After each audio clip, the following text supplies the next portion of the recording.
Hi there, kids. It is Friday on Super Talk 99.7 WTN, and presumably over the most of the rest of the world, it's still Friday. It's 12:05 in the Central Time Zone here in the state of Tennessee in the beautiful United States of America, and we thank you for being a part of the show today. Whatever amount of time you're able to give us, we're certainly appreciative. I've got an allotment that's about 180 minutes there, give or take a minute or two before we hand off to the drive with Brian Wilson, and we hope to make the best of it. It is a First Amendment Freestyle Friday on the Matt Murphy Show. That means that any conversation of your choosing is fair game. You know, normally we try to limit the discussion to those things that I bring up. Monday through Thursday, that is. I love telephone calls, and I love the communication that we get on the Super Text line on Friday. We open that up to include any thought of your choosing. This is my commitment to you on Friday, that even if you're boring the hell out of me, I'll act interested and will engage and will try to make the best of what could be a bad situation. Whatever it might be, whatever the subject might be. We'll engage on said subject. 615-737-9986 is the telephone number, the Super Text line, two of the easiest ways to communicate with us. You can also join us on email, on various social media platforms. You know those. And always hit us up on the Super Talk TV side of things. That is brand new. That's our new baby, and she's growing every day, baby. We got backgrounds to talk about. We got a nice little scrim. We've got a picturesque scene of Music Row and the Capitol, et cetera, over on this side of things. I've got the old tote board up in the background. For those TV watchers, you can enjoy that for your amusement. And lots of things going on over there on the TV side. You can even see my ugly mug. I don't know why you would want to, but there it goes. All right, so let's start here. So, did you ever see the movie Batman? In one of the movies in Batman, I don't know which one it was. It wasn't obviously I remember the 1989 Batman with Michael Keaton, great film, Jack Nicholson as the Joker. I've seen some of the ones that they redid. I know I watched The Dark Knight. It was an incredible performance by Heath Ledger. I guess that was the Christian Bale Batman. And over the years, I've seen, there's been so many of them, but there was one Batman where there was Two-Face. Tommy Lee Jones played Two-Face. And I know in a different, wait a minute, am I saying this right? Or was Tommy Lee Jones Two-Face in Dick Tracy? No, was he Two-Face in Batman? But then there was another one where another guy was Two-Face in Batman as well. He was the DA, Harvey Dent. One way or the other, I'm thinking of Tommy Lee Jones as Two-Face, right? So with this Lieutenant Governor Randy McNally deal, I feel like Two-Face. I could take this in one extreme direction or another. If you've not heard the story, a liberal blog, a hit piece was put out on Lieutenant Governor Randy McNally, and it is a hit piece. I have repeatedly on social media invited the individual responsible for the hit piece onto this radio show, and it occurs to me that this person, based on his lack of getting back to me at all, his name is Justin Kanew, Kanew. He runs an organization, a leftist organization, activist website called Tennessee Holler. It was the Tennessee Holler that originally reported on Instagram posts by one, and now we know multiple individuals who are either gay or transgender. And in those Instagram posts, somehow the Tennessee Holler found out, they got tipped off to the fact that Lieutenant Governor Randy McNally was responding in the comment section to some of those posts. I have repeatedly invited Justin Kanew on this show to talk about what he discovered, what he uncovered. I have no animosity toward this person, other than it has become apparent to me that Justin Kanew is a bully, and bullies do not like when they are confronted by people who are not afraid of them. Justin Kanew apparently loves going down to the General Assembly and ambushing politicians while they're trying to get on elevators with loaded questions like, why do you hate gay people? Why do you want all transgender people to burn? Are you still beating your wife, Senator? That kind of crap. So, in an effort to calm the temperature of the room, we invited him on the show, and he's repeatedly, he just has ignored us. And I understand why, because you don't want to come in a neutral setting and have to defend some of the garbage that you've been spewing out over the last however many years you've been here since you moved from California. But that's really neither here nor there. Justin and his website, his blog, broke the news that Lieutenant Governor Randy McNally was apparently commenting on some of these salacious posts by individuals living an alternative lifestyle. There was an expectation that Lieutenant Governor Randy McNally would deny that it was him or claim that he was hacked. He has done none of that. As a matter of fact, Randy McNally has said very plainly that it was him, and that he was trying to encourage individuals to live their best lives. So here's where I could go one of two directions. On the one side of things, and I could get deeper into the explanation. You can find it online if you want it. The explanation is pretty clear that Randy McNally has been on social media platforms trolling around lesbian, gay, bisexual, transgender Instagram posters. And in doing so, he's been throwing out affirmations and I love this and that's cool. I'm paraphrasing. These aren't exact, but, that's the, thumbs up emojis. And he's throwing out some heart emojis out there. He's throwing some fire emojis out there. And, my initial response is this. If Randy McNally needs to be excoriated for anything, if Randy McNally needs a finger wagged at him for anything, no 79-year-old man needs to be throwing out all these fire emojis about anything. About anything. He needs to be, you know what his punishment should be as far as I'm concerned? We should force an almost 80-year-old man to go to a class somewhere to learn how to properly use emojis. Or maybe how not to. Fire, baby, fire, fire. And let me throw out a horse face and a carrot stick. And here's an emoji of a toaster. And you know why you need a toaster? Because you burned on the edges. Or I don't know. I don't know what he's doing. The hell are you doing?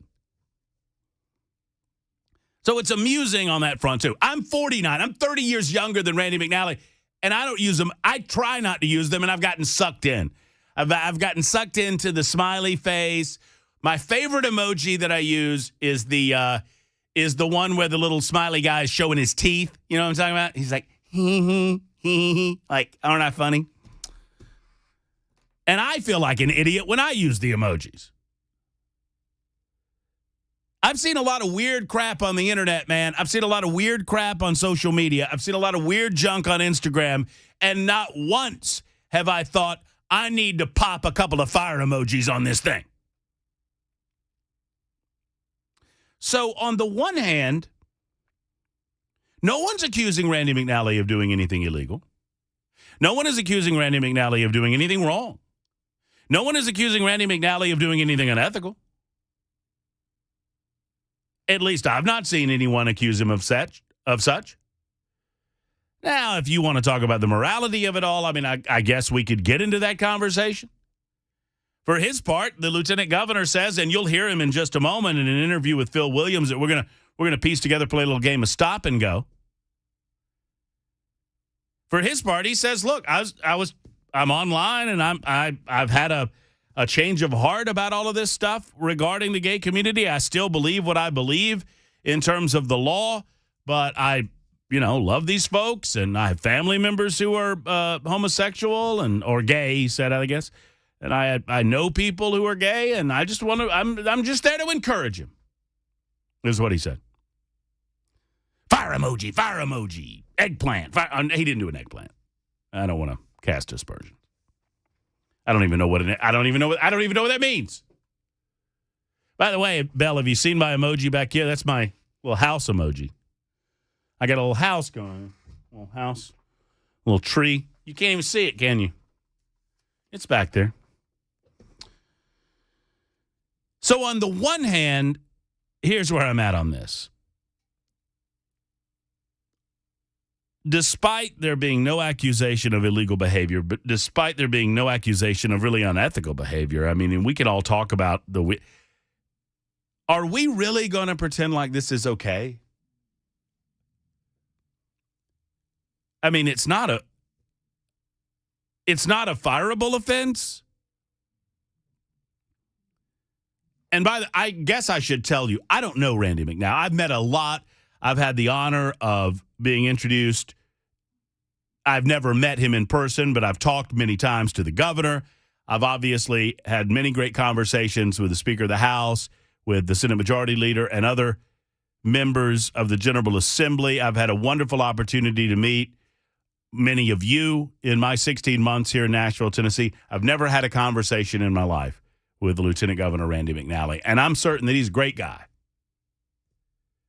I am not casting personal aspersions, but based on his actions, there's something weird going on. It's just, I can't in good conscience pretend that this is not something. It's something. I don't know what it is, and I don't know that it's any of my damn business. But it's something. It's weird.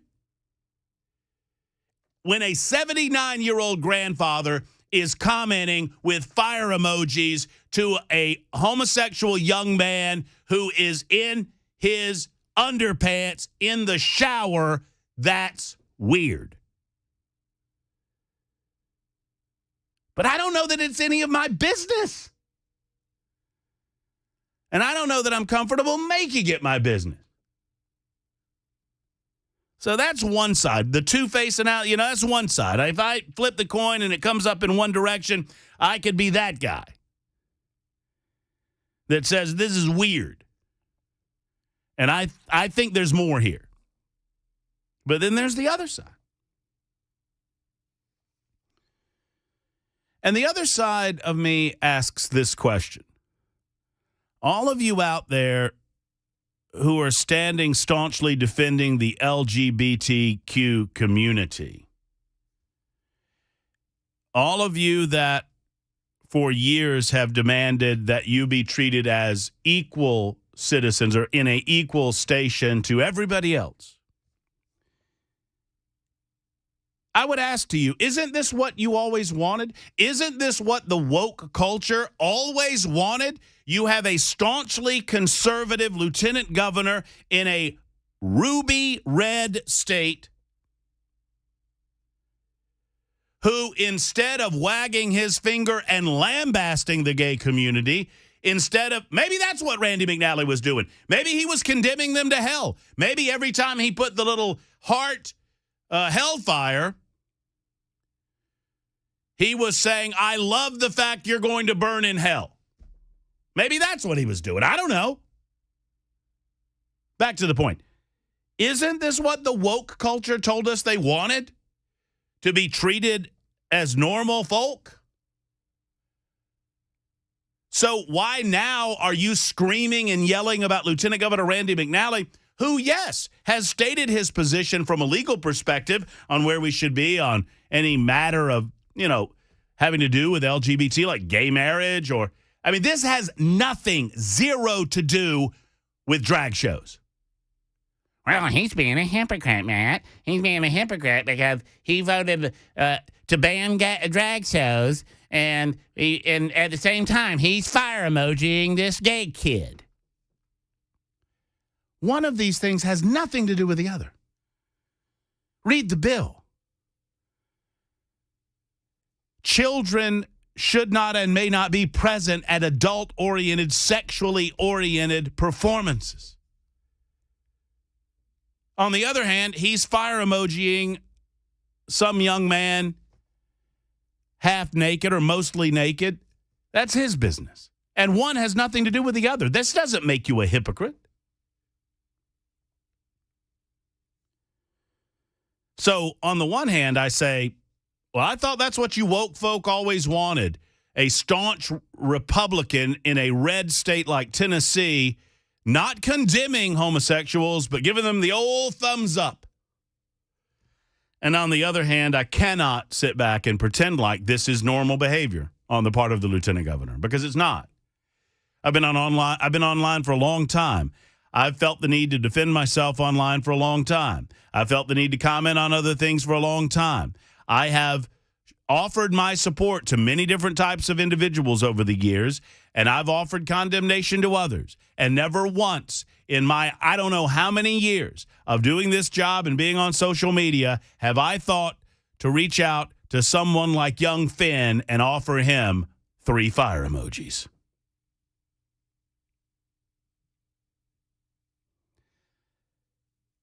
So here's my ultimate take on it. And this is all I'll really say about it. We'll play some stop and go with Phil Williams. Once again, I don't know Randy McNally. I wish him well. By all accounts, he's a good guy, and by all accounts, he's done a fair job as lieutenant governor for the state of Tennessee. All of this will be over soon. Because Randy McNally is either lying or he's not. He's either telling us the truth, that it was a naive innocence that led him to want to encourage these individuals, even though they might lead a different lifestyle than he does, and even though they might be in a different point in their lives, and even though he might not approve of certain aspects of their lifestyle or whatever, Randy says he just wanted to encourage these folks and say, good for you. Wanted to be nice to them. Either that's true or it's not. And if it's not, if he's not telling the truth, then I assure you he sent young men DMs and he sent them private messages, and it did not stop with heart emojis or fire emojis. And if that's the case, we'll find out, and when we do, we can deal with it then. And that is my take on the matter. It is 12:22 on Super Talk 99.7 WTN. Fire, fire, fire, fire.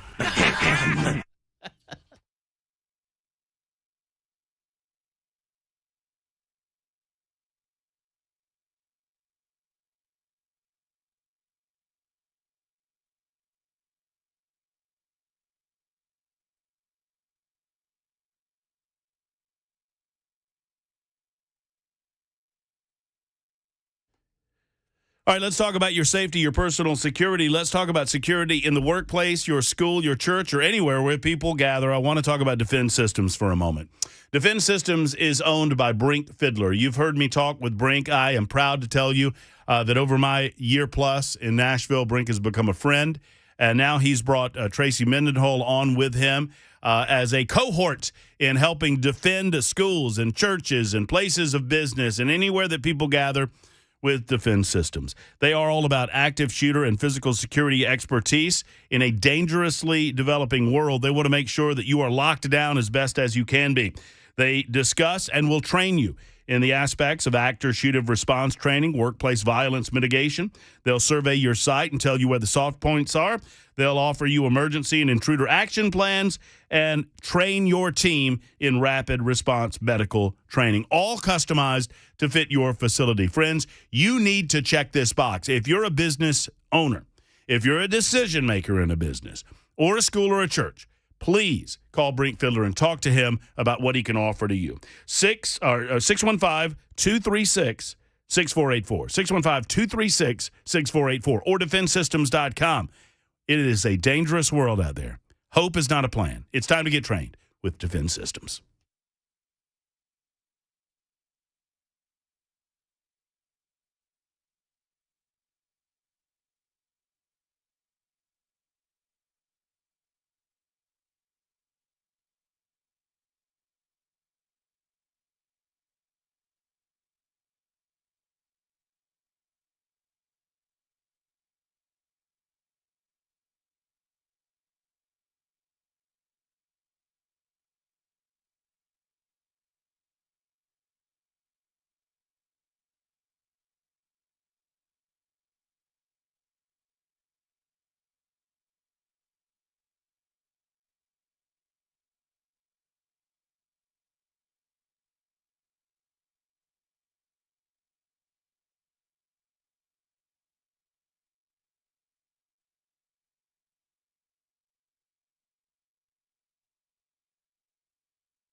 Thank you much, Tim Melton, 1227. Tim doing a great job, in my opinion. I knew Tim from my time down in Birmingham, and I think he's doing a great job subbing in for Mac Morey, who was subbing in for Johnny B., who was subbing in for Dan Mandis, who was on vacation this week and looking to have a great time.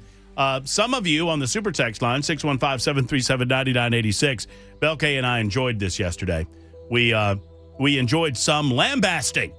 Dan Mandis, how dare you go to Hogwarts and support Disney? Y'all call him up on Monday morning and give him holy hell about it. Please. I mean, give him the business, and twice on Monday. How dare you support that woke Disney culture at Universal Studios? I did not, by the way. Belle and I were laughing about it yesterday because somebody was giving him just the bit. Well, I guess y'all just talk on the radio and y'all don't put action behind your words. There you go, supporting Disney. Sir, this is a Wendy's. Do you want to order something? No, I said, sir, Universal is not owned by Disney. And I didn't get a response. I wasn't trying to be rude. I just, Anyway, we're going to play a game of stop and go. I encourage you to communicate with Mandis on Monday. Tell him he was getting the business.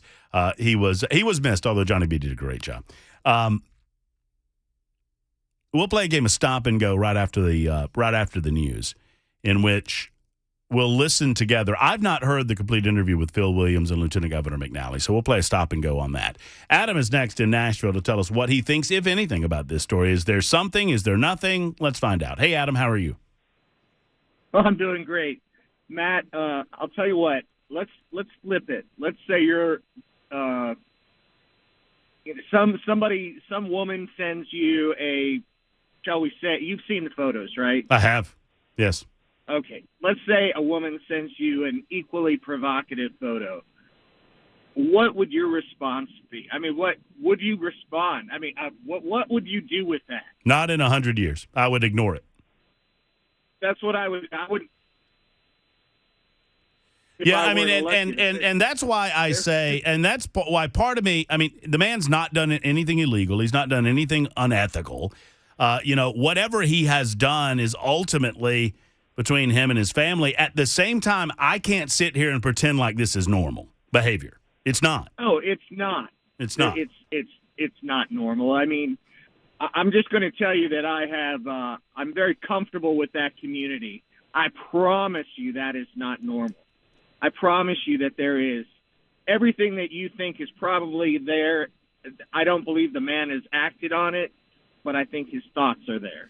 Well, and one way or the other, here's my thing. I employ here the Nixon doctrine, Adam, and this is what I mean.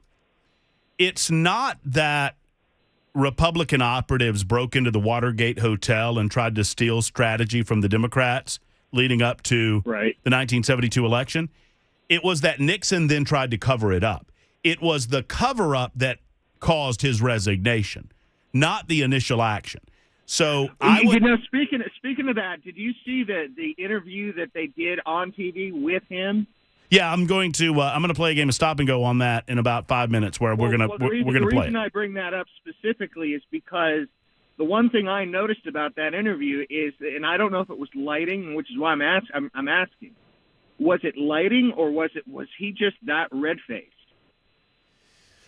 I think, I've seen the shots, and I think, and I suffer from this as well, just based on my Indian heritage, but I think he's just naturally that red, or I think he is that red for some reason. I don't think that was him being embarrassed or whatever, but yeah, I think that's just the way that he looks. But here's my point on the Nixon thing, Adam, is that it's not, if he gets hung out to dry on this issue, it will not be because he was reaching out to communicate with young gay males online.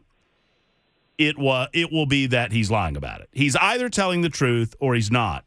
And if he's not telling the truth at this point, and what he has said is it's innocent, I was just trying to encourage them, I wasn't doing anything nefarious, either that's true or it's not. And if it's not true, that will come out. I promise you, like you say, it did not stop with these innocent comments. It will have gone further than that. And I don't wish that to be the case, but we'll find out together. The truth will come out. Yeah, I mean, you're exactly right. Totally agree. Completely. But and it's well, not. as It's far not. as- You and I have been around the I block. completely agree that I completely agree. There's more there. Well, There's a lot more there, and I feel badly for his family. I really do. well, I mean, obviously, this is the last thing you want to do to see happen to those folks. Thank you, Adam, for the call. I got to scoot, but I'll say this: that you're hoisted by your own petard here. Nobody made you post those posts. It's 12:33 on Super Talk.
Super Talk 99.7 WTN, the Matt Murphy Show in progress, 1240. Man, our listeners, they're really good. This from the Super Text line. I got to tell you, Bell, BK, this is making sense to me. Someone writes in and says, you know that commercial you guys play all the time, the givemethevin.com? You know, the givemethevin.com. Maybe Randy McNally, it's so easy you can do it in your underwear. Right? I have no idea, based on that comment that I just made, why you would want to come see me. I do understand fully why you would want to see folks like Michael Del Giorno or Dan Mandis or Brian Wilson, and I'll be there too. It is an evening with all of us. It's coming up on March 30th at 6 o'clock at the Parthenon Grill. And I believe, if I'm not mistaken, that is in Murfreesboro, Tennessee. That means that Ken Weaver, the likelihood of Ken being there, is really high. An evening with WTN, March 30th. We did not have a State of the Union get-together this year for good reason, because who wants to go watch that garbage on television for an hour and a half? So it's an evening of dinner, discussion, lively banter, good times. It's at the Parthenon Grill on March 30th, this March 30th at 6 o'clock with Matt Murphy, Dan Mandis, Michael Del Giorno, and Brian Wilson, amongst others here on the team, and you're invited to be a part of it. Go to 997WTN.com. That's 997WTN.com for more info about that. All right, we like to play a little game called Stop and Go. It is where we take a section of audio. This section happens to be about 5 minutes long, and I will scream at Bell to stop and go on occasion to comment on the audio as we hear it together. Now, I should tell you, I've seen two clips of this interview with Phil Williams of News Channel 5, and kudos to him for getting a sit-down with Lieutenant Governor Randy McNally. I've seen two clips amounting to a total of about 50 seconds. So I have not heard all of this interview. We are listening to it together raw. So here is the beginning of the Phil Williams sit-down with Lieutenant Governor Randy McNally. Go! Now, Bell, hold on, stop. Reflect his evolving views on the LGBTQ. Now, when I say go, you got to go. Stop and go. Don't give me that look. I see your look. I feel your look. Don't give me the look. So go, stop, go, stop, go, stop, go, stop. All right, ready? Go. His posts reflect his evolving views on the LGBTQ community. Initially, I was not very kind to that community. As I learned some things and met some people in that community, I realized that they're still individuals and they still have value. In a legislative session dominated by bills outlawing drag shows in public places and targeting gender care for the trans community, Tennessee Lieutenant Governor Randy McNally finds himself facing accusations of hypocrisy after a progressive site unearthed his social media interactions with a 20-year-old gay model, among them provocative posts that were liked by the 79-year-old Republican, including one where the young man doesn't appear to be wearing clothes. When people see these posts, what should they take away from them? Well, I don't know that they should take away a whole lot. In an exclusive interview, McNally described how he befriended the young man first on Facebook, then on Instagram. All right, stop the tape. Stop the tape. So he befriended the individual on Facebook. Why? I mean, I think it's legitimate. I mean, because part of this is really none of my business. It's none of your business. It's none of our business. And what supporters of Randy McNally would say at this point is, Murphy, this is none of your business, so why are you even going down this rabbit trail? At the same time, it is our business in the sense that he is one of the faces of government in the state of Tennessee. And by extension, he represents us all, not just here in the state of Tennessee, but amongst the rest, around the rest of the world and in the United States of America, obviously. And so the question is, what is a 79-year-old man trying to befriend 20-year-olds on Facebook for? Of any sexuality. So he admits that he befriended. It's just, are we really going to pretend this is okay? I don't think we can pretend this is okay. Go. Close-up of the young man's backside, McNally responded with 3 red hearts and 3 on-fire emojis, along with a comment, Finn, you can turn a rainy day into rainbows and sunshine. It's just that, I try to encourage people with posts and try to, help them if I can. Stop. And maybe Phil's about to ask the same question I'm going to ask. I don't know. You want to encourage more of this behavior? So the lieutenant governor sees an individual posting photos of himself nearly naked or naked, and you're saying you like to encourage people. You like to encourage young people. So you want to encourage more naked young men? I'm not trying to put words in the lieutenant governor's mouth. I'm just trying to understand. Go. Trying to help this young man in some sort of way? Just basically trying to encourage him. There was also this post where the man said he was, quote, not a whore, but a hoe. One is a slut, the other is a prostitute, adding, I'm the one that gets free weed for giving, then a reference to a sexual act. And it was liked by Lieutenant Governor McNally. Yeah. I don't know that, a lot of times on people's posts, you see the name and you see what they've written and you just press the button that says like. So you didn't read that post? I don't recall reading the part about the weed. I know that. But what about the prostitute? I might have read that. In that case, was it appropriate to like the comment? Probably not.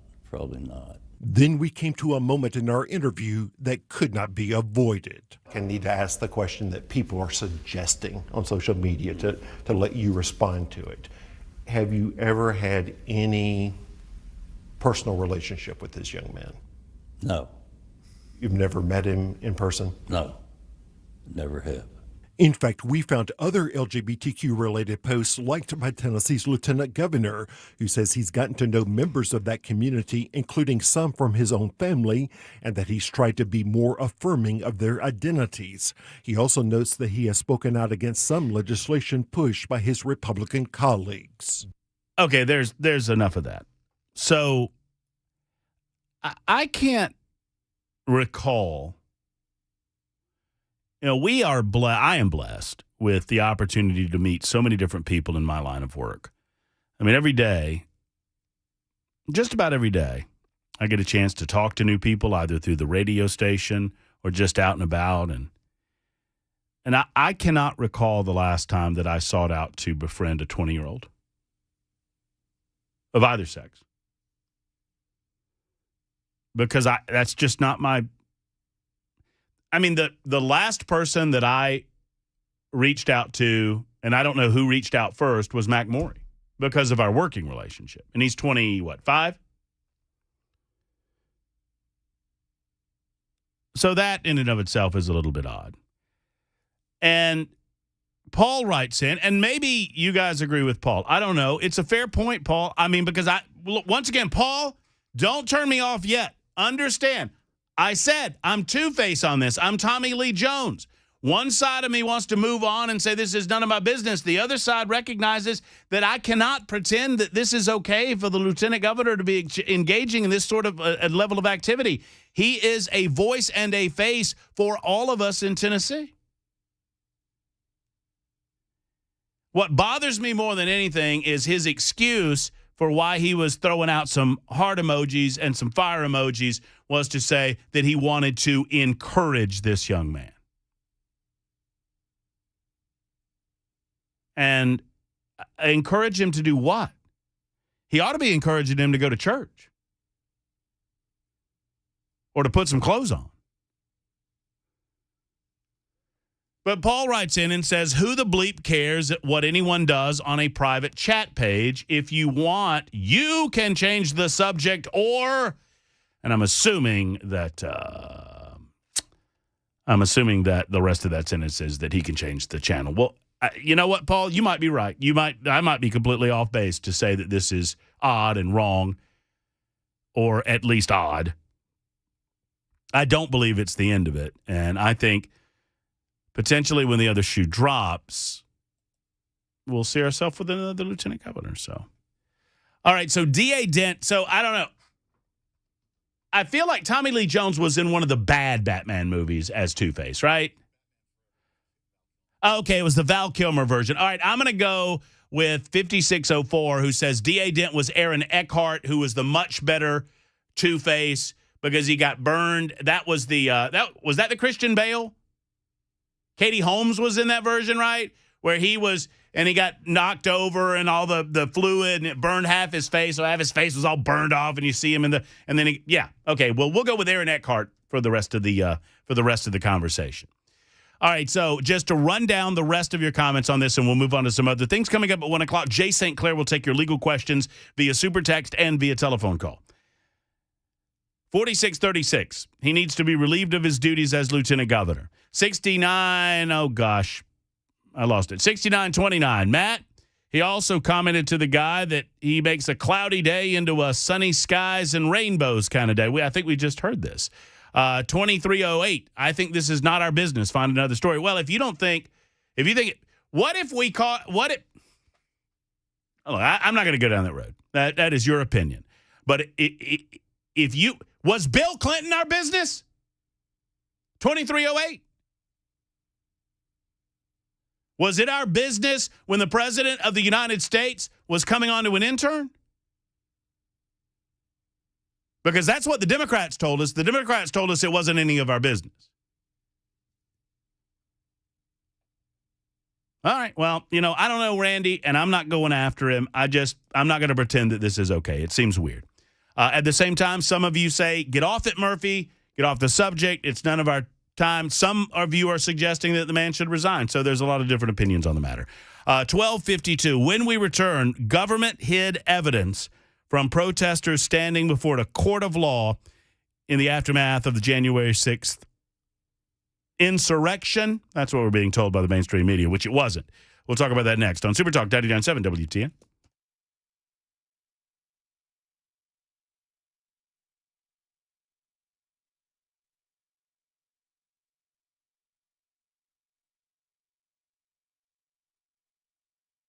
Hey, friends, it's Matt Murphy, and the Dr. Gill Center for Back, Neck, and Chronic Pain Relief, located in Franklin, wants to see you. If you have any pain of any sort, it's neck or back, of course you're going to go to someone with the experience that the Dr. Gill Center provides. I mean, Dr. Gill began the program over 30 years ago, and he brought in good people like Dr. Wendy, Dr. Dominic, Dr. V, and others to help alleviate your issues. They have a team of medical practitioners that are ready to help you. Obviously, chiropractic care is something very important, and they have the latest technology that can assist you in the best of ways to alleviate the pain as quickly as possible without the need for pain pills and without the consideration for surgeries. And that's what it's all about, right? And in 2023, they're offering a very special, and that is $23 for your complete initial examination, x-rays, and review of the findings. And they'll develop an action plan that's going to help you get back on your feet and get back to life this year, thanks to the Dr. Gill Center. Here's the number, 615-882-4838. 882-4838 for that incredible $23 special. Tell them Matt Murphy sent you to the Dr. Gill Center.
Thank you much, Tim Belton. Just before the top of the hour, we've got Jay Sinclair coming up in a moment, and we are a wide open book here on a First Amendment Freestyle Friday. Jay and I'm going to ask him a couple of questions about union dues, and the collection have said same. But other than that, your legal questions coming up for Jay Sinclair, our legal expert and Tennessee native. It's on the way on The Murphy Show, Super Talk 99.7 WTN.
All right, folks, here's the deal. When people start to lose their hearing, it is just a statistical fact that they wait.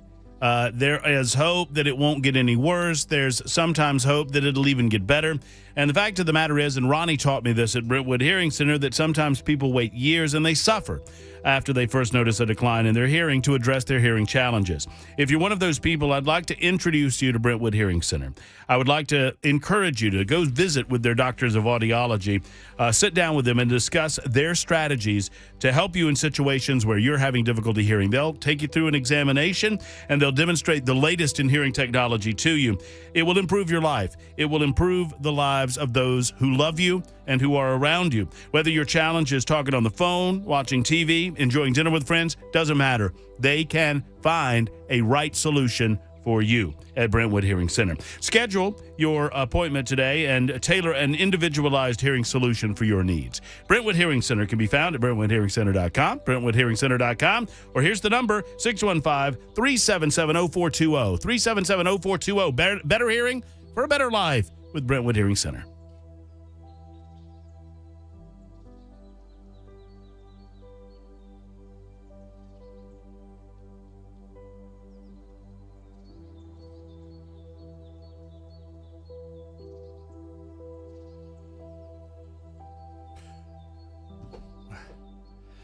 All right, here we are, and here we go. It's hour number 2 of the Matt Murphy Radio Show on Super Talk 99.7 WTN. You can find us on the radio. You can find us online. We're there at 997WTN.com, where you can find information about an evening with WTN. You're invited March 30th, 6 o'clock, Parthenon Grill in Murfreesboro.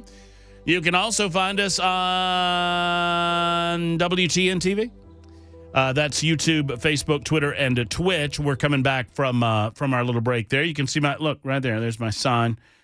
You can read that if you're watching on the television side, and if not, you don't get to know what it says. And if you can't read it, it's my fault. I'll try to get better about my penmanship, which is not the greatest in the world. One way or the other, whether you're watching, whether you're listening on air, we appreciate each and every one of you. Thank you, especially on First Amendment Freestyle Friday. It's our last crack at it for the week. And we appreciate you being here. I also appreciate you participating via telephone lines and the super text line. And right now, you have a great opportunity to receive free legal advice. And I invite you to ask questions of our next guest. He loves them. I love them as well. And frankly, just to pull back the curtain a little bit, I've forgotten all of the legal questions I was going to ask him. His name is Jay Sinclair, and it's time for Friday. Good morning, Americans. It's Friday. He's my good friend, and he's a friend of Tennessee's. He's a native of Tennessee, went to the University of, lives in Birmingham, Alabama, and he's the finest legal mind that I know. His name is Jay Sinclair, and he joins us on the Matt Murphy Show. Hello, Jay. How are you? Man, I could be. The only way I'd be better, Matt, is if I had followed that hard 10 with a hard 8.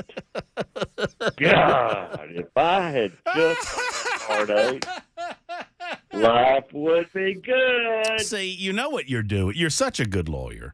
You're trying to bait the witness, and you're trying to get me to tell this story, and you know I will. I know you pretty well, man. Yeah, well. Jay and I had we had a strategic investment seminar in Tunica, Mississippi last weekend. Yeah. And we had to survey some real estate, too. Oh, that's right. That's right. We did. We had to look at some property over there, and we were successful in both endeavors. And if you know anything about shooting dice, you know that hitting hard 10s and hard 8s are good things, especially if you're betting on those numbers. And Jay managed to hit a hard 10. And it was, there was excitement throughout the table, throughout the casino, really. Everyone exclaimed in excitement when you hit that hard 10. And then you went on to attempt to hit a hard 8, to which one of the I had forgotten this. I forgot this. So Jay's trying to hit, you roll 2 dice, and he's trying to hit 2 4s, and that's called a hard 8. And Jay said... if it's doubles are hard. Right, doubles are hard. And Jay was like, come on, hard 8, come on, hard 8. And one of the the female dealers said to Jay, "You hit that pair, and I'll show you this pair." And neither you or I at the time, I think, really understood what she said. I was like, what did she just say to you? And when we realized what she had said, we lost it. Lost it. I am here to report. I don't know if I'm happy or sad to report, but I'm just here to report that Jay never hit that pair. I had completely forgotten about that, man. Well, it was a fun weekend with my best friend, and I appreciate you coming on today. All right, already some folks are lining up a few questions on the super text line. I invite you to do that. Jay, I feel comfortable. My first line of questioning will be right in the wheelhouse, okay? I'm throwing you one right down the middle of the plate.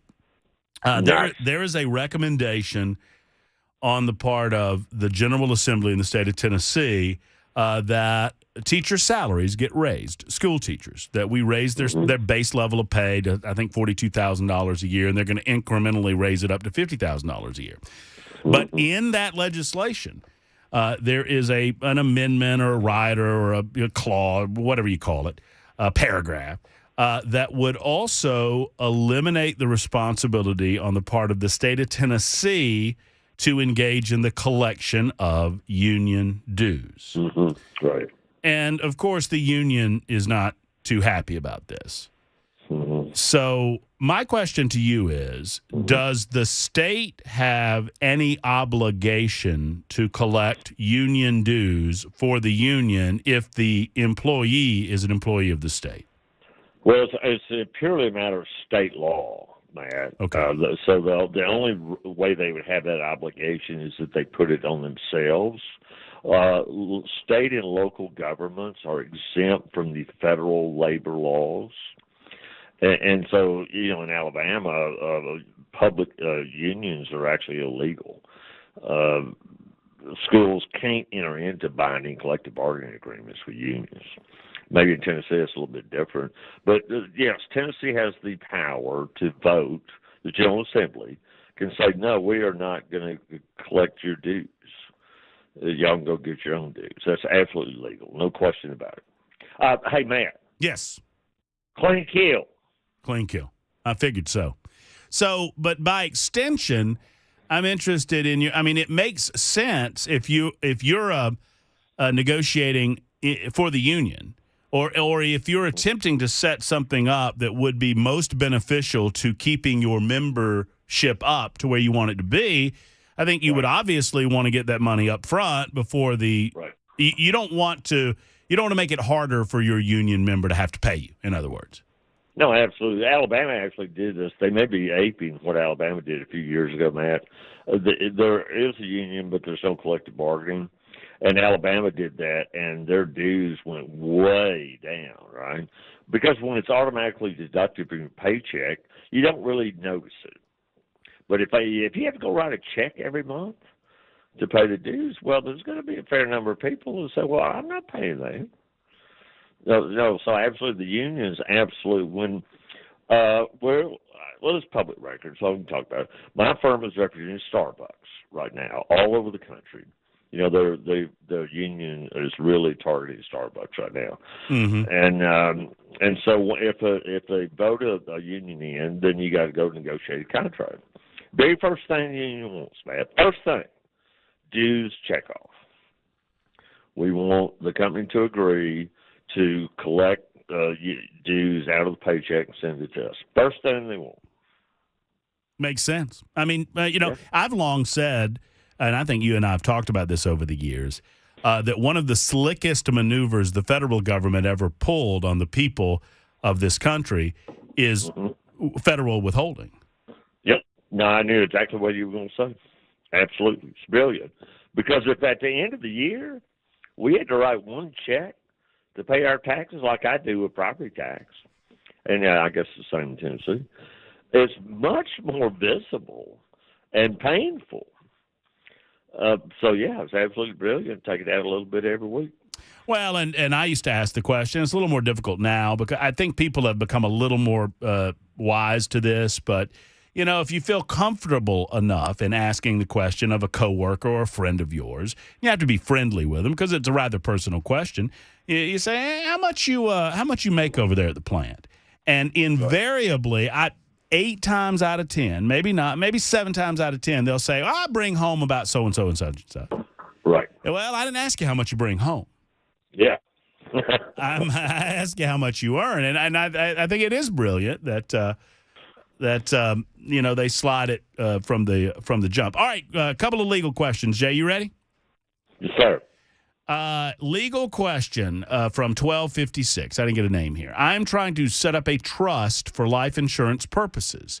Can I use the same trust for property like real estate and guns? How much should I expect to pay an attorney if I set up such a trust? I bet I can answer the last question, but I'll leave that to you. Yeah, sure. You can set up. Yeah, you don't need multiple trusts. I think you can put all that in just one trust. How much could you expect to pay an attorney to set up a trust? It will be more than you want to pay. It'll be more than you want to pay. More than you're going to pay for this legal advice, right? That's exactly right. I'd love to give you a ballpark number, but it really does depend on how complicated the trust is. Let's think about it this way. The lawyers generally charge about an hour. Some have fixed fees for various things. But a trust lawyer, okay, well, I'm just going to go ahead and go here. Let's say $500 an hour. Okay. $500 an hour. Yeah. $500 an hour. That sounds like a lot. That's a little bit of a discount, but yeah. So if it's a pretty simple trust and takes somebody 5 hours to set it up, that's $2,500. If it is a very complicated trust, very complicated, a lot of bells and whistles and whatnot, they may have to work on it 40 hours, and so that's $20,000. So that's a pretty fair range right there, $2,500 to $20,000. Now, $20,000, I mean, we're talking about a Donald Trump kind of trust. I doubt that you would have something of that complexity. So I'm going to say ballpark figure a few $1,000s. But get a trust attorney. Here's the key here. The law has gotten more and more specialized. And so you want to get somebody who does that for a living. And that's not me. I don't do that. But don't go to that person to ask if you can sue your employer for what's happened to you. But find a trust and estates attorney. And, with the internet now, it's pretty easy to do that. All right, one more quick one before we have to take a break. Matt, question for Jay. Why can TWRA officers, that would be Tennessee Wildlife Resource Officers, stop you for no reason on Tennessee waters? They do the safety inspection and then go on to find other things. A regular police officer can't stop you in your car for no reason other than a safety inspection to find things. Wouldn't that be a Fourth Amendment violation? I don't want to get in front of you, Jay, but I'm guessing there's probably special provision in the law for them to do that. Yeah, that's what I was about to say too, man. I don't feel comfortable answering that with certainty off the top of my head. Because there may be some very specific thing that applies to that. Of course, you can't override the Fourth Amendment, but, here's kind of in plain view, right? I mean, a police officer can stop you. The Fourth Amendment doesn't really get implicated until they when they get in the car, right? I mean, an officer can stop you. So maybe during a break, I'll see if I can take a quick look at that, Matt, and see if there's something peculiar. Well, and I would and I would like to ask a follow up, and you don't have to answer it until afterwards. And that is just on the stop itself. And I don't know the answer to this. I bet some of our the audit folks would. I don't know if you're familiar with that. That's an online thing where a lot of people like to videotape police officers and make sure that they're doing their job properly. And I would think, if I got approached by a police officer and I said, well, hey, officer, why did you stop me? And the officer says, well, I just wanted to stop you and check things out, see if everything was all right. Right. Now, I wouldn't like that very much. I would think that that's an unlawful stop. Yeah, particularly if you were a black guy driving around in Belmead. Yeah, well, there you go. All right, well, let's talk about it when we come back, and we'll continue this line of questioning, and we'll also take your questions at 615-737-9986. You can either call them in, or you can write them in on the Super Text line as we sit and visit with our good friend Jay Sinclair on this First Amendment Freestyle Friday. Super Talk 99.7 WTN.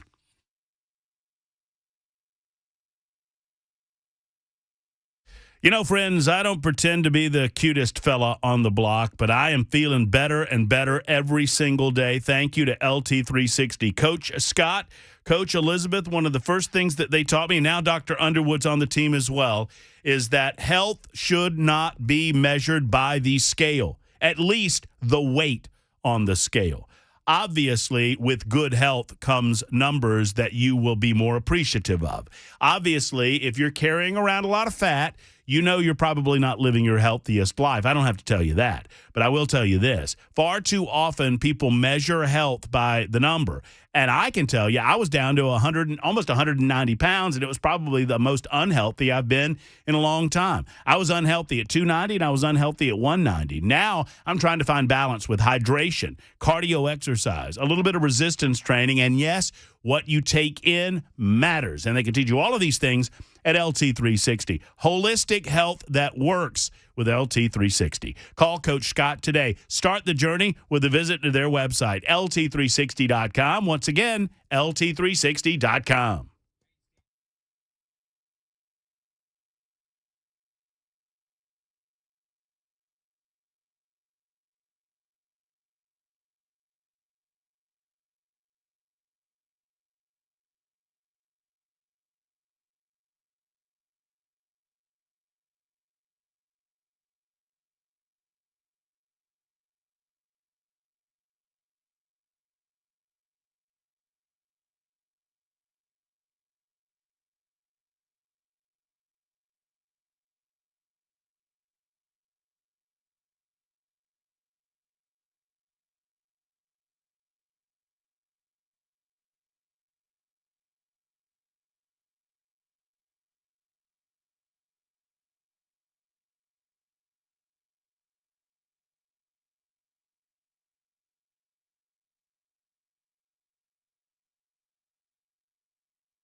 Super Talk 99.7 WTN, the Matt Murphy Show in progress until about 3 o'clock this afternoon. We hand off to the drive at that time, Brian Wilson and his team. Don't forget the entire team, an evening with WTN, March 30th, 6 o'clock, Parthenon Grill in Murfreesboro. We'd love to see you. Beautiful Murfreesboro, Tennessee, right down I-24. That's at 6 p.m., March 30th. Tickets are available right now. More information at 997WTN.com.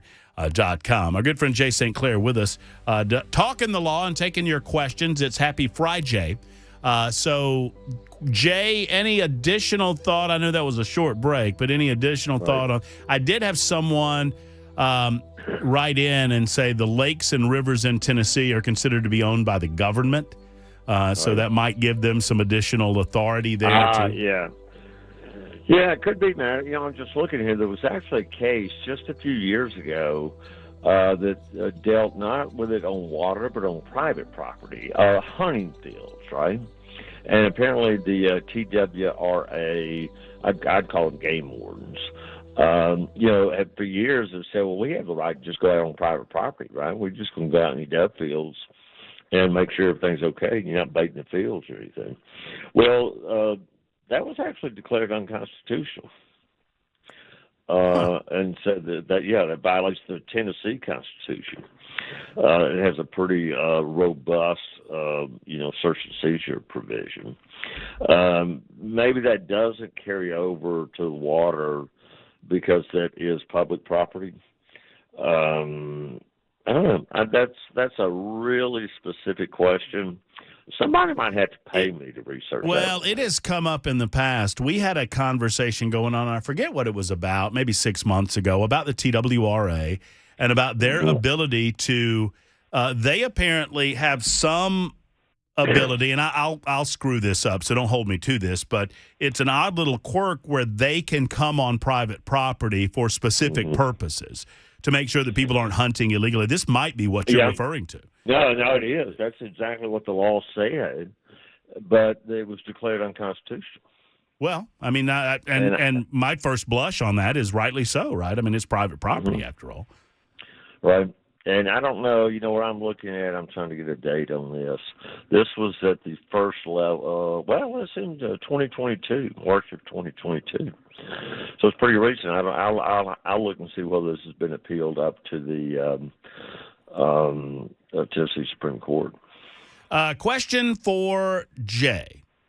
If a person is on, this is interesting, and this might have come up in your line of work, Jay. If a person is on prescribed medication that causes them to drug screen inconclusive, right? Can a company terminate that employee for cause due to a failed drug screening? Would that person have a wrongful termination claim or potentially a discrimination claim under the ADI? I know in some of these cases you need additional information. I've known you long enough to know that you try not to shoot from the hip, but any thought on that? Yeah, I have a lot of thoughts about it. And my main thought is to not be a law professor or a lawyer in answering this. I could talk about this for a while because it's a pretty complicated subject. So let me, I like to think I can just put it down there where the goats can get to it, man. Let's see if I can do that here. If somebody has a valid prescription that causes them to show positive or even inconclusive on a drug test, it goes to the doctor who reviews those before the company ever knows about it. And the doctor then gives the person being tested the opportunity to explain why it's positive. If they have a prescription which covers the drug that's showing up in the drug test, man, it's reported to the company as a negative. And this is the facts that you gave me. I'm assuming you have a valid prescription, and it should not have been reported to the company as inconclusive. If you have a prescription that covers the drug that shows up positive, it is reported to the company as negative. Right. So, and let me walk through this slowly because I was educated in Georgia. You got to go slow with me, Jay. So, did you see where the mayor of Aniana, Alabama, is now some TikTok star? Don't, Jay. I've already been in trouble talking about TikTok and Instagram. What? They don't have TikTok in Aniana. Give me a break. We'll talk about that later. All right. Look. So if I am on prescription medication and I go for a drug test, I'm supposed to list those prescription drugs to the person delivering the test, right? Is that what you're saying? Yeah, I guess that's right. It's more if it comes back positive. Then they call you. The doctor has to review them, and he calls you. Hey, Matt, you're showing positive for an opioid. Do you have any reason, any explanation for that? You say, yeah, because I got a prescription for OxyContin. Because I broke my dad blame back. Playing golf with my best friend and Tunica missed. Anyway, I couldn't throw a hard 8 with a lot of money on the line. That wasn't all that was on the line. No, there was a lot on the line, man. A lot. No, so he calls you and says, you're positive for an opioid, man. He gives you an opportunity to explain. Do you have any explanation? You say, yeah. I've got a prescription for OxyContin. I'll send it to you. It broke my back, carrying Jay around the golf course. So that gets reported to the company as a negative. So the company never knows that. Well, I was about to say that initially happens between the drug testing agency and the individual before the company becomes involved.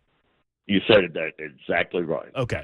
All right. So that there's your. I think you've answered that question exactly. So the question was, if a person's on prescribed medication that causes them to have a drug screening inconclusive because the sample is diluted. I didn't read that part at first, and I don't know what that means.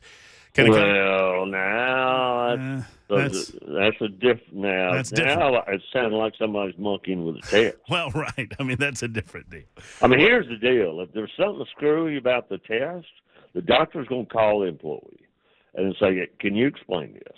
And if there's an explanation the doctor believes, it gets reported as negative. Mm-hmm.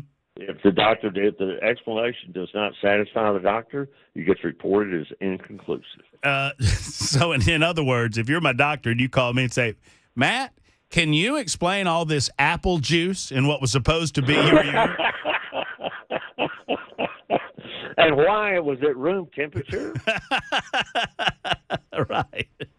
Instead of body temperature. All right, we're going to get to a few more in a moment. Jay Sinclair is with us. We've got David on the line. Hang in there, and a couple of questions on the super text line. It's free legal advice. As my good friend likes to tell you, it is worth every penny you pay for it. On The Murphy Show on Super Talk 99.7 WTN.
She sees her friends.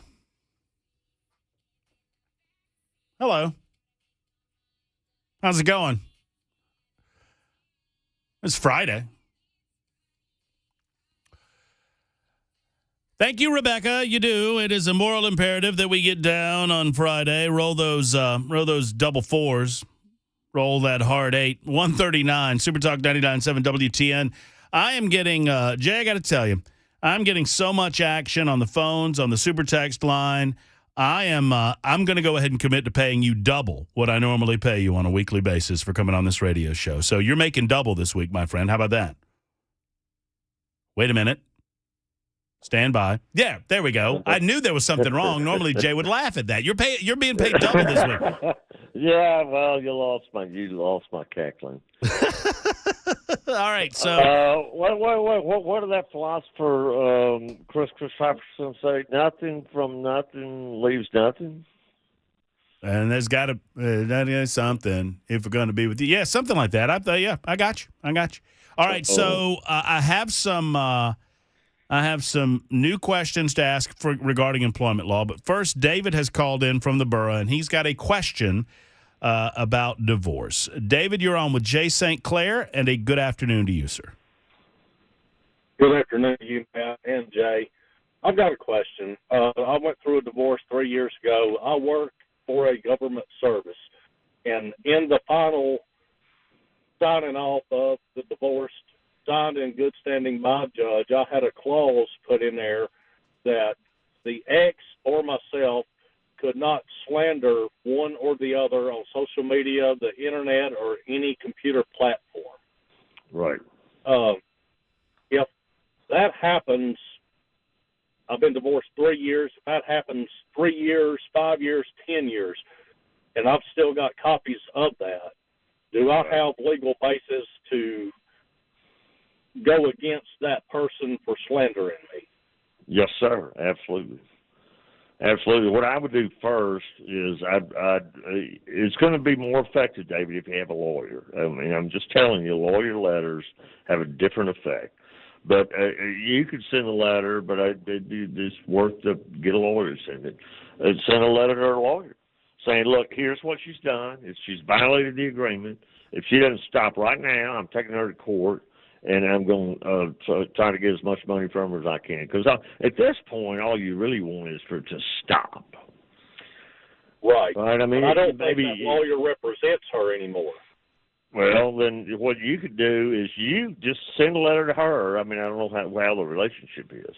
But I just my lawyer. Notice. Yep. Okay. I'd have your lawyer send a letter to her and say, this is what you've done. It violates the divorce decree. If you don't quit it right now, we're going to take you to court. And so there's no statute of limitations once a judge signs what we've agreed on.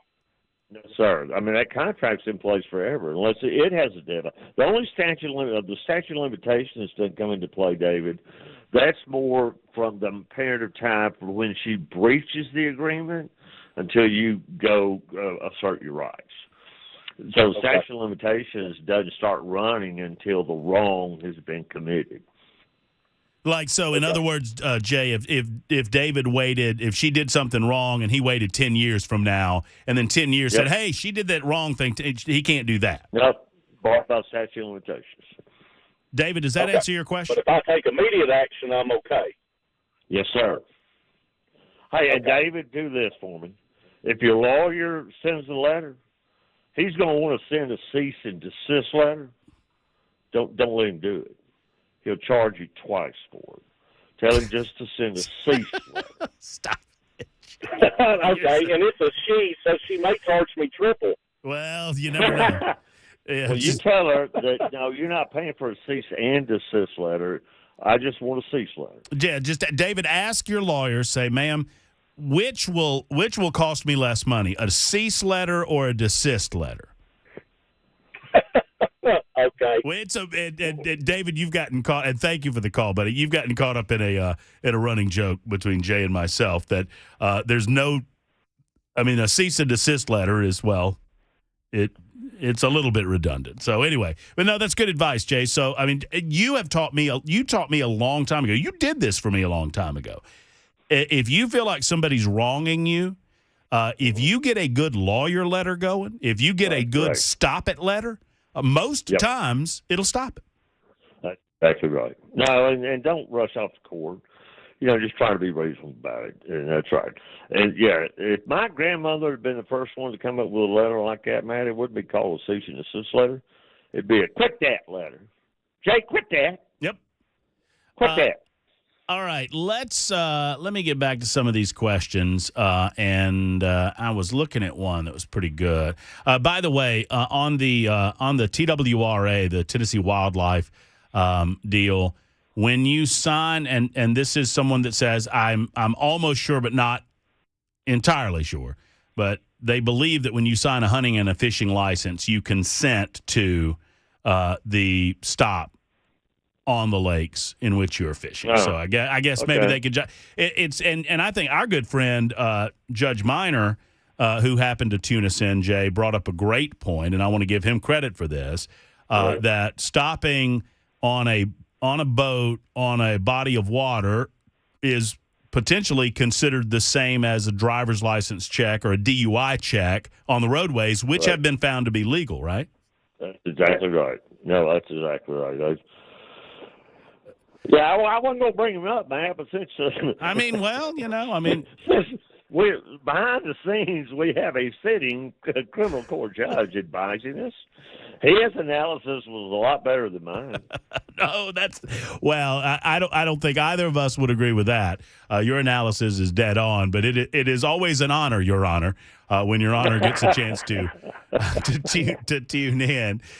Boy, it's nice to have a safety net sometimes, isn't it, man? This is a pretty good question. All right, if a person has been working for an employer for 10 years and is considered a 1099 employee, and I'm just going to read this as written, and I'll let you dissect it, Jay.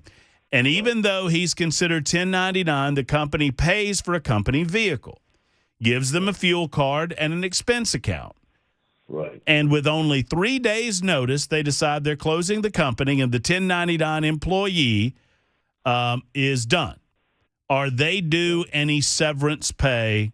Signed, Glenn. I have a feeling that Glenn is this 1099 employee, but I don't know that. No, he's writing for a friend. Probably. Okay, probably so. It's a friend of a friend. Here's the answer to that. Glenn? Is that right, man? Yes, Glenn. The law does not require any payment of severance pay. That's purely a matter of policy for the company. And so even somebody that's a W-2 employee, the company's not required to give them severance pay. They can if they want to, or if their policy requires it. The fact that somebody was a 1099, they may have been misclassified as a 1099 employee. We deal with this issue a lot, man. They may really, by law, if you look at the economic realities of the situation, they may really be an employee, and they've been misclassified.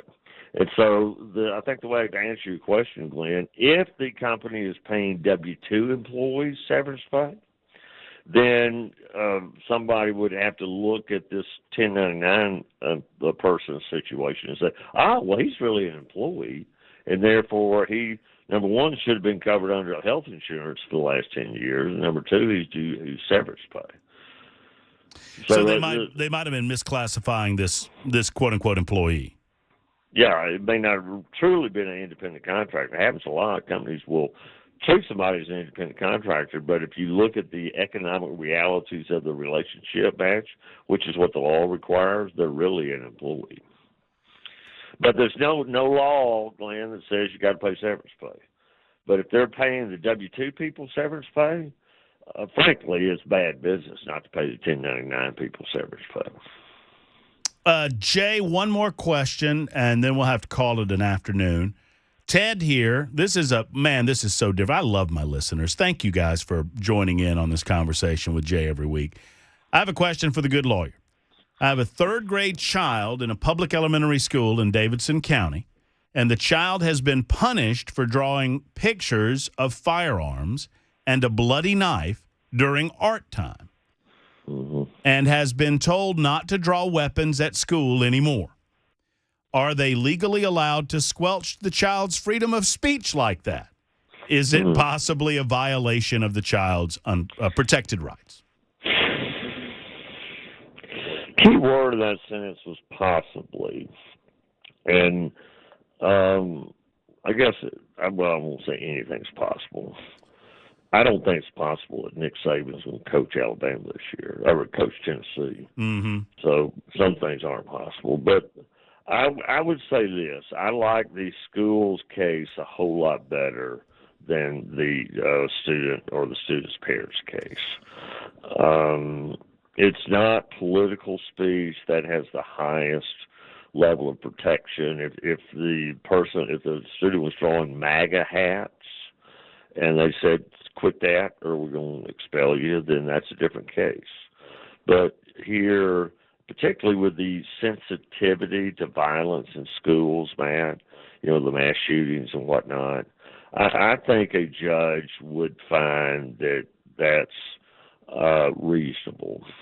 It's a reasonable restriction on that. The courts over the years, Jay, have determined that while school students still have certain protections. I mean, they don't leave the Bill of Rights at the schoolhouse door entirely, but the school can impose certain stricter standards in cases where, there can be demonstrated a specific need or a specific harm that might result and that sort of thing, right? It's very well said. That's a very well said. We'll take the Second Amendment, man. Allow me this analogy. Hey, wait a minute. I got a constitutional right to carry a gun. Yeah, we'll try taking one in the airport. Yep, that's right. You'll get arrested. And no one seriously argues with that, man. So it's kind of the same thing. You said it very well. That in schools there's a right of the school to expect discipline and so forth, and to make it safe. And frankly, I got to be honest with you. If that were happening with my child, I would want the school to tell me about it, because I'd be concerned about my child. That's odd behavior for a third grader. Yeah, I mean, and it really all depends on the specifics of the circumstances, right? I mean, if my kid, if I took my kid out to be in a dove blind with me and just they sat and watched me shoot doves on a fall afternoon, it'd be one thing to draw pictures of shotguns and all of that, but the circumstances matter there. But I agree with you. And I'm glad you said that, because I'll tell you something myself. In high school, I would doodle at my desk, and I drew a picture of a dagger sticking through a heart. And I did that several times. You know why? Why is that? That was on the cover of the Alice Cooper Schools album. Someone had carved that in to a school desk, and when I got bored in class, I would doodle that. After we left the craps table last weekend, thinking about our dealer, did you draw that little heart and that little dagger up there in your hotel room? You probably did. Thinking about those. You said pair. I think I totally forgot that. I think she said if you roll those twins. I think you might be right. I do think she said twins. I think I got it wrong. If you roll those twins, I'm going to show you these twins. And I was dumbfounded for like 10. I didn't know what she said. I did. And then when we figured it out, that's the funniest thing I've ever. Well, that's the second funniest thing I've ever seen happen in a casino. Well, the first one also involved you. One of these days, we'll remind folks of that story. I got to run, Jay. Thank you so much for this. This has been great. Love it. See you, buddy. All right, take care. There's Jay Sinclair, legal expert and friend of the Matt Murphy Show. It's 1:53 on Super Talk.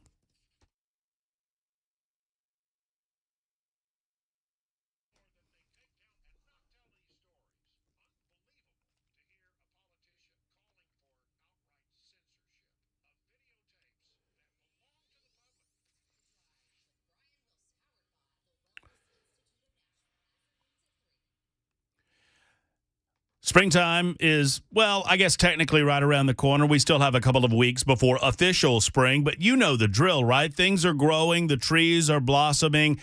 The flowers are coming up, and it's time to spruce up the house. And if painting is in order, there's only one that I would recommend. It's Nashville Painting Company. You've heard me tell you my story about Jeremy. I was so excited that he was in Nashville. I knew he had moved to Nashville years ago. He painted my house in Birmingham. He was so good in Birmingham, he upgraded to the Music City, and now he is painting the Music City. Not red, but what? Any color of your imagination. Exterior work, interior jobs, brick lime washing, brick painting, brick staining, whatever you need, deck staining, the whole 9 yards. They do it at Nashville Painting Company. They have the best quality product around, and they have master craftsmen. Also a supervisor on every job, which is very important. If you have a question, concern, don't understand what's going down, whether it's interior, exterior work, they've got a supervisor right there to answer your questions immediately. Make the call. Go ahead and schedule an appointment. Free scopes, free quotes, 615-635-0350. Spruce up this spring with Nashville Painting Company. Online, NashvillePaintingCompany.com.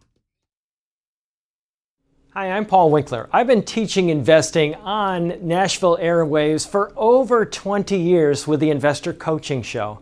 And in that time, I taught a lot about how markets work and how we invest money and academic principles of investing money.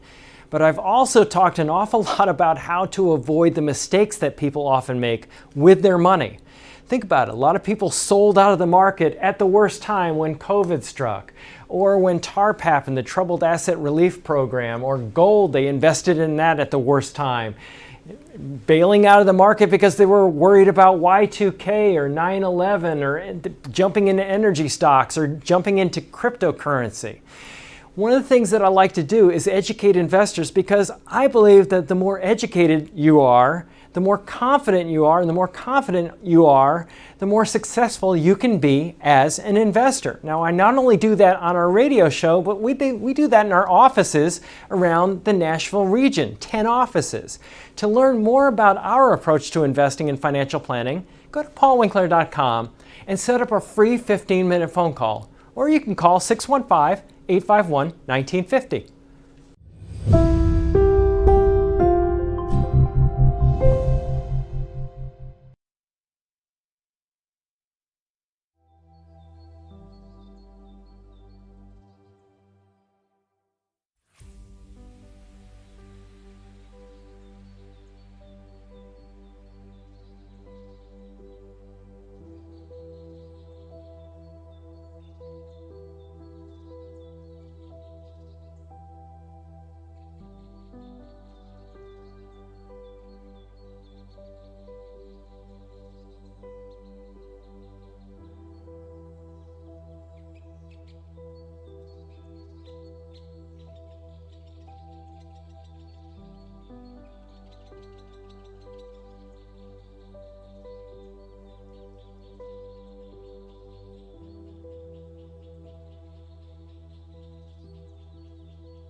For decades now, Jeff Eddy and Efficient Heating and Cooling has proven time and time again they are the most trustworthy heating and air conditioning company in Nashville, Tennessee, and the surrounding community. I've known it. I see it. I know you've seen it if you use Jeff Eddy. You know that Jeff has become a resource for second opinions.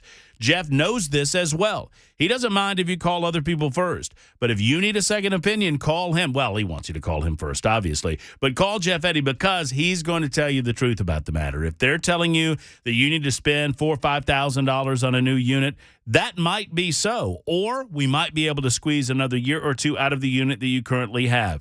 Jeff Eddy's become famous in the industry for doing just that. Jeff Eddy and Efficient Heating and Cooling. Call if it's time to replace. They're a diamond contractor with Mitsubishi Electric. They're also an Elite Pro partner with Rheem. It is time to get that AC checked. Maintenance time of year, and you'll never pay over $125 for a residential call, no matter how many units you have, and oftentimes it's much less than that. Jeff Eddy and Efficient Heating and Cooling. Trust the man that I trust. Efficient Heating and Cooling can be found at 615-784-4424, 784-4424, or efficienthvac.net.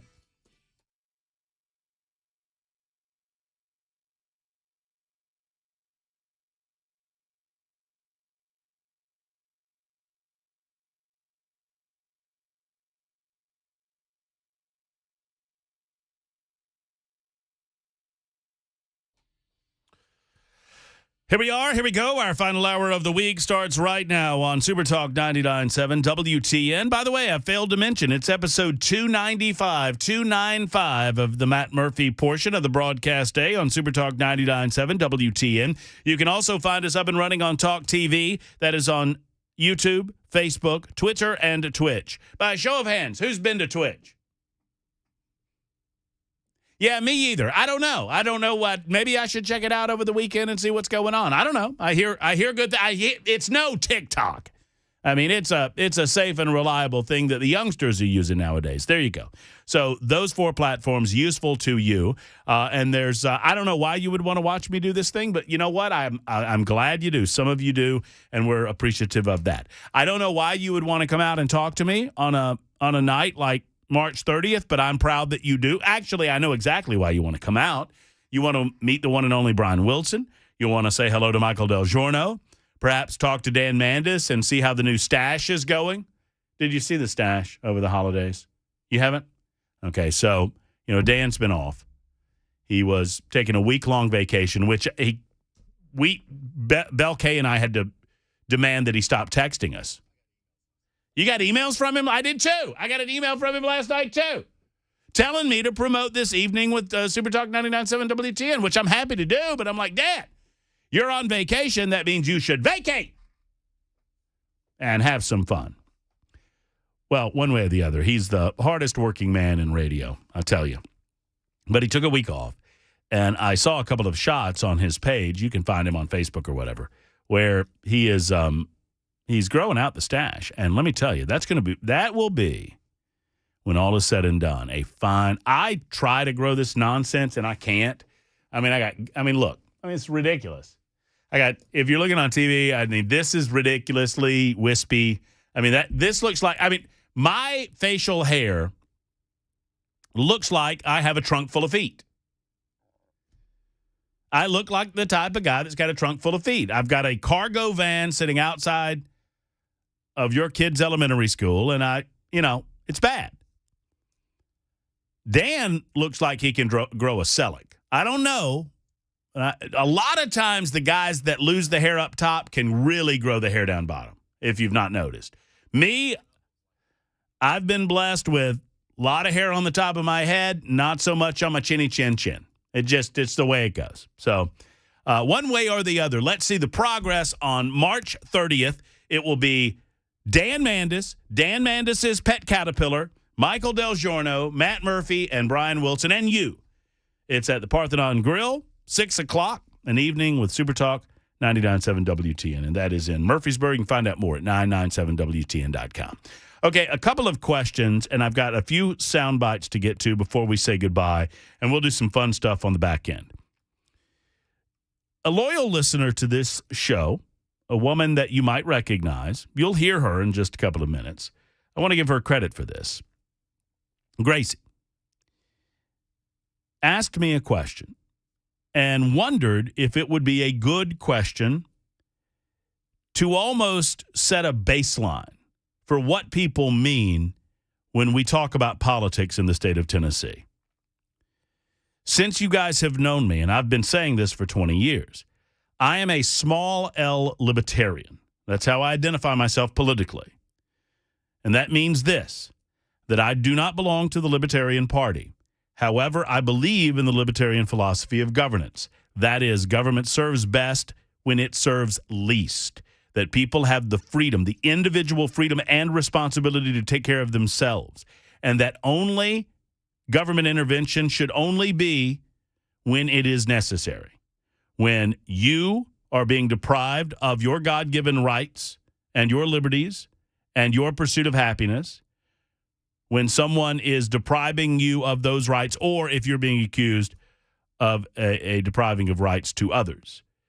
The government should stay out of it if the government can stay out of it, whatever it might be. I believe in the free market, and I believe in a freedom of differing ideas and position on issues so long as others are not being harmed through force or fraud. Now, that includes a lot of social issues where conservatives don't go, which is why I wouldn't consider myself a conservative. I never have. Forget about party distinction and party affiliation for a moment. I mean, Republicans, Democrats. But I would point this out. The term rhino has lost all meaning to me. At a time, I understood it. That you had these squishy moderates that weren't really Republicans but were glomming on to the interest in the Republican Party in such a way where you would point to them and say, well, they're not really Republicans. They're a Republican in name only. They're a rhino, we would say. Now, it seems to me that people use the term when they disagree with you. Like if a couple of Republicans or a couple of quote-unquote conservatives are talking, if one conservative disagrees with another conservative about, well, you're a rhino, you're a rhino, you're a rhino. It's almost as if conservatives have turned this into what Democrats do with the word racist. Anytime I disagree with the Democrat policy or anytime I bring up statistical data as an example, I'll give you an example, on crime. You know, when Gavin Newsom lashes out to the state of Tennessee and tells Tennessee we need to solve our crime problem, and I respond to Gavin Newsom by saying, by the way, don't worry about the sliver of wood in my eye when you've got a plank in yours, pal, with regard to crime. Secondarily, you get a little homeless issue out there. You clean the poop off your streets, and we can talk about crime in Tennessee. And, oh, by the way, the places that you see the spikes in crime in the state of Tennessee are places where there are a bunch of Democrats. Oh, you mean the places where there's African-American populations? You're a racist, Murphy. I got that online. Come on, man. It feels like we're doing that with Rhino, too. That if I disagree with you on something, suddenly I'm a Republican in name only. Well, I'm not a Republican, and nor am I a conservative. I don't consider myself a conservative because I don't believe in certain things that Republicans or conservatives believe in. Now, I'll say this. In 20 years, a lot of conservatives have come my way on these issues. A lot of conservatives have softened, particularly on social issues involving people in their own homes and what they may do in their own homes without harm to others. But let's circle back to the question. I don't know that I have an answer. I don't know that I've ever considered the question. What is a conservative? I described to you my personal political philosophy moments ago. There are variants and political disagreements amongst libertarians on certain things, entanglements in foreign nations, for example. By the way, did you see where our dunderheads in Washington, D.C. voted to keep troops in Syria for no good reason? I'm sorry, folks. There is no American interest to keep troops in Syria, in my opinion. Now, you might disagree with that. Does that make us enemies? No. But I'll say this. Kudos to Tim Burchett, and kudos, mark this bell, to Andy Ogles. They were the only two Republicans in this state that agreed with the concept that we don't need to have American troops on the ground where there's not a specific American interest involved. So kudos to Ogles. Somebody tell him I said that to him or about him, would you? And kudos to Burchett. And the other guys, I don't hate them. I just disagree with them. But back to the point. What is, and serious question, have you ever thought about this? What is a conservative? If you think you're a conservative, I guess I'm asking you, what are you? And to start this conversation, the person that brought the question up to begin with, Gracie, joins us on the line. Hello, dear. Well, she's gone. What a great setup that was. And then goodbye. In the meantime, maybe David has some thoughts on our March 30th event. Maybe he has some thoughts on what is a conservative. Hey, David, how are you? Hey, Matt, how are you? I'm well. Thank you for calling in. Hey, just to get tickets for coming up on March 30th, I'm a firefighter. I live in Murfreesboro, Tennessee. I love to hang out with the guys. How do I go about getting tickets? And could y'all invite Pamela Furr to be there too? All right, so I can answer the second part of that. Well, I can answer all parts of that, but let me tell you this. Pamela Furr is invited anywhere Matt Murphy is. And I bet Michael Del Giorno and Dan Mandis and Brian Wilson feel the same way. I consider her still, while she doesn't work on a day-to-day basis with us, she's still a part of the family, obviously, and we love her. And, yes, Pamela is absolutely invited, and I hope that she comes out. I hope she's listening, and I hope she takes you up on that. Secondarily, what you need to do – I'm a single guy, and I hope to see her because she's very cute, and I love her. Well, there you go. I mean, well, maybe we can do a little, a little matchmaking at the event. Who knows, David? So, yes, I will make sure that she's aware that you would love to see her on the 30th. Secondarily, did you say you're a firefighter? Yes, sir, I am. I work mostly on an ambulance. I'm cross-trained, but I spend most of my time on an ambulance. Well, allow me to assure you that is I'm not speaking out of turn here. I'm not trying to play the dating game, but I can tell you this. I know for a fact that is a plus mark in your column, if you know what I'm saying. So all you have to do is go online to 997WTN.com, and you click on, you'll see a little panel that says an evening with WTN. And if you click there, it'll go to a page where you can buy tickets, and your ticket will get you it'll get you entry into the event. It'll get you a delicious dinner. You can choose your entree. It'll get you a drink ticket if you want a glass of wine or beer or whatever, if you're a drinking person. So that one price will get you all of those things, and you just go there to 997WTN.com. I will do it. Thank you so much. Make sure to invite her. No, it's been done. It's happening. I'm writing it right now. Look forward to seeing you guys. Well, I look forward to seeing you too, David. Come on out and see us. Break some bread with us on March the 30th. No, it has been done, David. I don't know. I'm not familiar with Pamela's schedule, but I will certainly invite her, and I will tell her that you are looking forward to meeting her and shaking her hand. So the question remains, what is a conservative to you? I think we'll get different answers from different people, but I think it's a great thought experiment, which is why I told Gracie that I would do it. And I told her that I would give her first crack at it.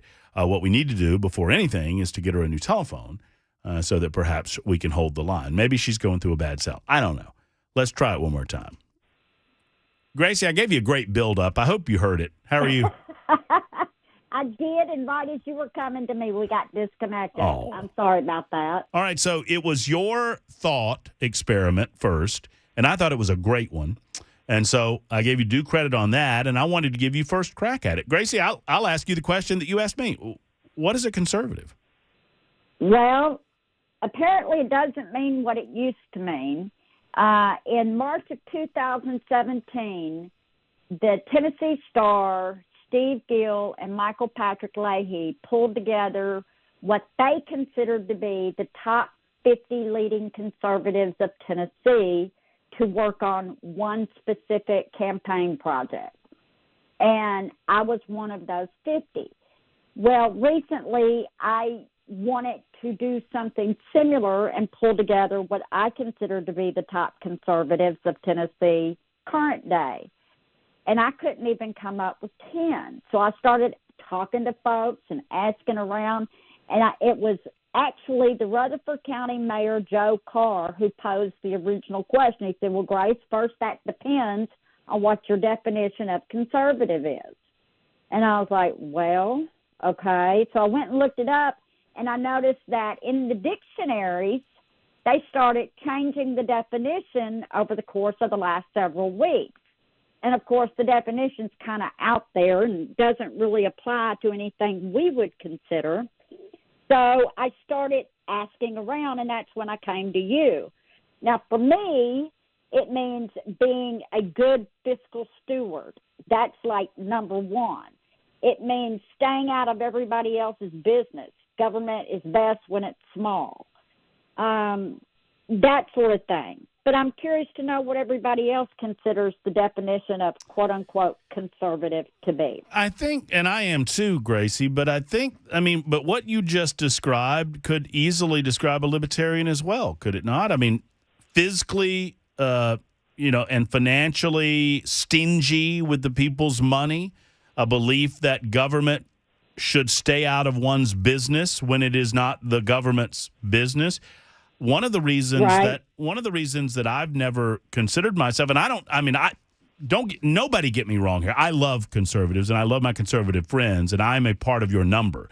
We just disagree on certain aspects of really social policy more than anything, and a little bit of foreign policy, although I think there's a split amongst conservatives now with regard to foreign policy, as evidenced by that vote on Syria earlier today. So, so maybe conservatism is gravitating a little toward libertarianism. I don't know. Or maybe there's not a lot of difference between the two philosophies of government. I think the latter statement's probably more correct. I really do. Well, you keep listening. I have a lot of people on the line that have thoughts on this, and I'm curious to hear what they think. So you keep listening, Gracie. What is a conservative? That's the question. 223, Super Talk 99.7, WTN.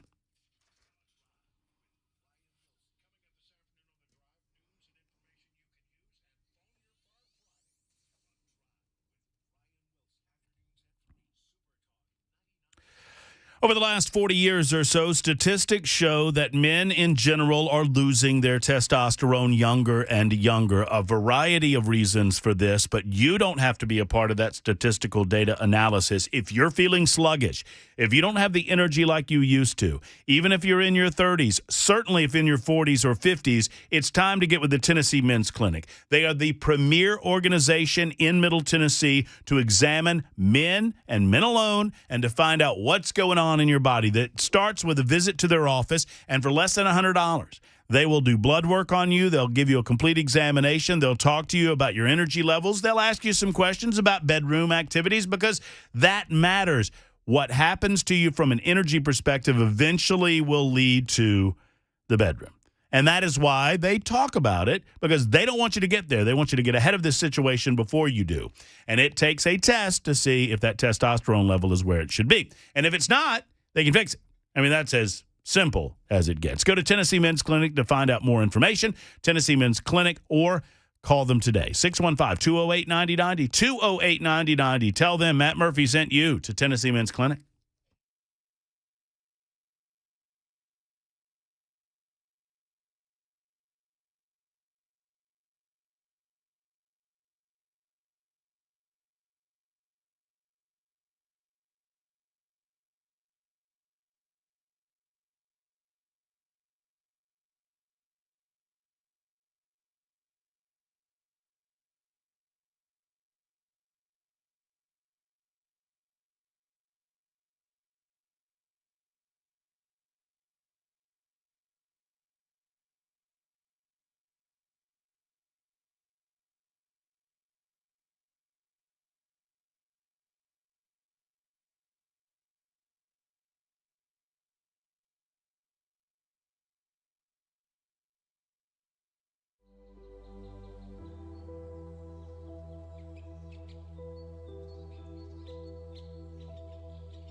Hi, I'm Paul Winkler. I've been teaching investing on Nashville airwaves for over 20 years with the Investor Coaching Show.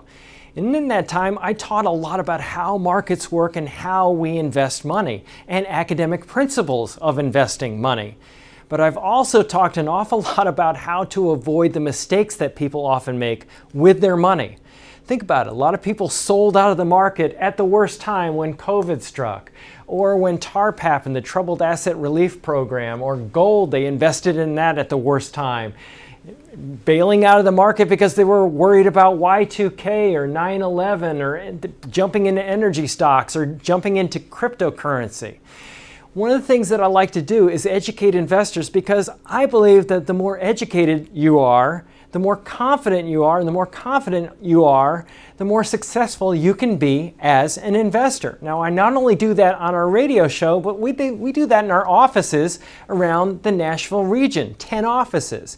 To learn more about our approach to investing and financial planning, go to paulwinkler.com and set up a free 15-minute phone call, or you can call 615-851-1950.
Thank you, Tim Melton. 2:28 right now as we continue on the Matt Murphy Show. An interesting question posed by one of our loyal listeners, Gracie. What is a conservative? I'm curious what your thoughts are. I understand that there's not one-size-fits-all answer. But I think in this day and age, and especially moving forward toward the 2024 election cycle, it is as important as ever that we recognize that amongst conservatives, and certainly broadening that out amongst conservatives and libertarians, that there will be differences of opinion. There will be differences of priority. There will be differences of ideas. And that's okay. We cannot, I'll dare say, continue to make enemies of friends because we disagree on one point or another. That said, you gotta have your standards. And each one's standards are different. So let's start with Jim in Franklin. Jim, thank you for your call. Good afternoon, sir. Hey, how are you, Matt? I'm well. I hope you are. Good. Yes, sir. I'm fine. Thank you. Look, part of what you're talking about, I think in yourself, well, I won't include you. I'll say Del Zerno and some of the others. We've all fallen for the Democrats splitting or trying to create more of a divide in the party, and by that I mean the thing that they're using now is MAGA Republicans. Joe loves saying MAGA Republicans, and I think you're the man, Matt. What does MAGA stand for? Make America Great Again. Exactly. So what is negative about that? Oh, they've turned it into a word like they're handing you something you don't want. You know what their play is here, Jim? And you're right on target, I think. Their long-term play, they knew that this would hurt them in the short term. If you said MAGA Republican, then I would automatically say you're talking about every Trump voter in America, and that's wrong. They're trying to turn the term MAGA into almost like Nazi, is what they're trying to do. You're exactly right, and I think starting with you, and if all the other hosts and across the country, people every time they heard the word, instead of saying MAGA, said "Make America Great Again," Republican. I mean, wouldn't that kind of disarm them? I mean, who doesn't, including thinking Democrats, want to make America great again? It's just turned into something that it's not. All we got to do is just say the words instead of saying the initials. Well, I agree with you there. I would say, and I'm not trying to pick nits. Thank you, Jim, for the call, and thank you for the advice. I would suggest that there are Democrats in power that have no interest in America being returned to whatever greatness we're talking about. Democrats, many of them, want to push forward with their goal to centralize power amongst the few, and they do so at the sacrifice of liberty for the many. But they don't care about that. I truly believe that many of the Democrats calling the shots right now want not citizens but subjects. Subjects to be subjected to their power and control. I believe that's what COVID was used to demonstrate. There was a time when if I heard someone like myself talking along the lines that I'm talking on radio, I would consider them a conspiracy theorist. I would say, Murphy, get over yourself. Democrats want good. They just have a misguided perception of how to get there. Democrats want people to be prosperous. They simply have a weird way of thinking we're going to accomplish that. Democrats want all Americans to do well. They have this Pollyanna pie-in-the-sky collectivism, socialism concept that has never worked, but they mean well. I don't believe that anymore. They're either dumb as a box of rocks, or they know exactly what they're doing. Back to the question at hand. What is a conservative? We'll continue that line in just a moment. It's 2:33 on Super Talk 99.7 WTN.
It was Mexican night at the Murphy household just the other day, and the wife brought out the savory spice, and I couldn't wait to sink my teeth into what she prepared. Let's talk about savory spice, folks, because we need to up our spice game. We need to eat like grown-ups. And at Savory Spice, they have a lot of fun. You can throw spices right on the floor there in Franklin or on Charlotte Pike, right at L&L Market. They have a good time. Don't believe that it's a stuffy environment, but they want you to eat like a grown-up. What do I mean by that? Well, you buy the good cut of meat, right? You buy a nice steak, or you buy a nice cut of salmon, or you buy some great veggies from a farmer's market instead of paying the and then you pull out these spices that have been sitting in the cabinet for 5 years, and goodness knows where you got them from. And you are downgrading your food when we want to up your food game. Go to Savory Spice and see some of the incredible mixes that they have, like their taco seasoning. I'm holding the picture right now. You can see on the old Super Talk TV there. I'm holding the photo. My wife made some delicious fajitas and calabacitas with the taco seasoning. So, so good. It's just one of the blends that you'll find at Savory Spice. In Franklin, right off the square next to Gray's Drugstore, or in Nashville, L&L Market on Charlotte Pike. Tell them Matt Murphy sent you to the delicious Savory Spice.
It is 2:40 on Super Talk 99.7 WTN. More of your calls on the way. The question, what is a conservative? Plus, I've got some great audio from Joe Biden touting his brand new budget.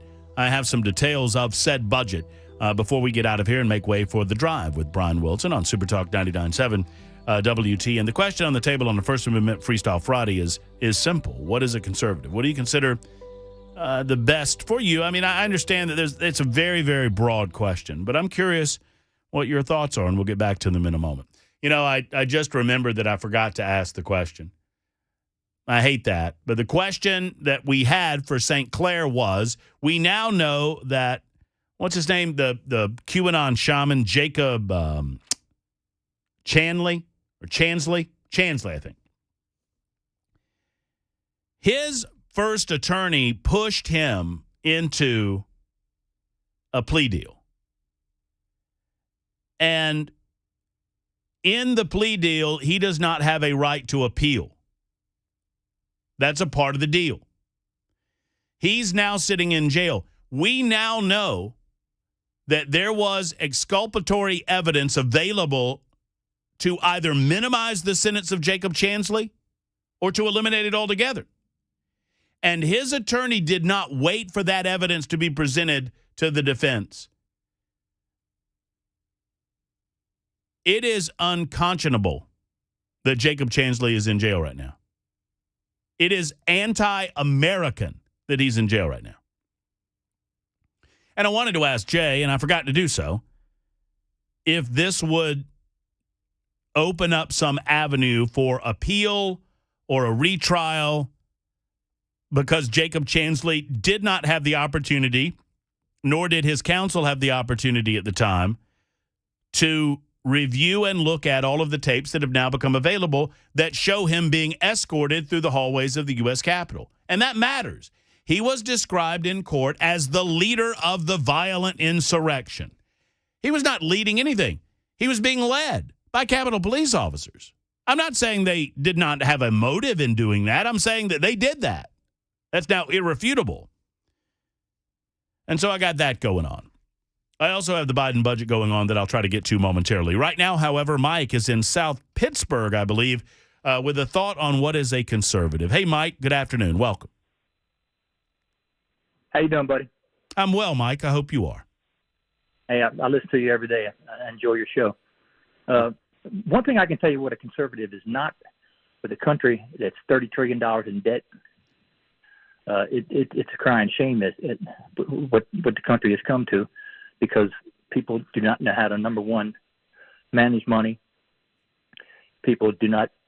Well, what a conservative is someone, I believe, that tries their best to uphold the Constitution of the United States, number one.